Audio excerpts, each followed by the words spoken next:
قومی cricket team کے سابق کپتان شاہین شاہ افریدی فٹنس کیمپ چھوڑ کر پشاور چلے گئے۔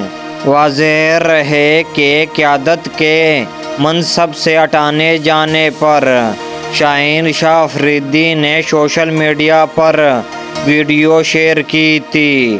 اس ویڈیو میں انہوں نے واضح پیغام دیا تھا کہ اس فیصلے سے وہ خوش نہیں۔ اب ذرائع نے بتایا کہ شاہین شاہ افریدی فٹنس کیمپ چھوڑ کر چلے گئے۔ وہ رخصت کی اجازت لے کر گئے۔ ذرائع کا یہ بھی کہنا ہے کہ شاہین افریدی کو ایمرجنسی میں جانا پڑا ہے۔ سابق کپتان 7 اپریل کو GHQ کی افطاری ڈنر میں شرکت کریں گے۔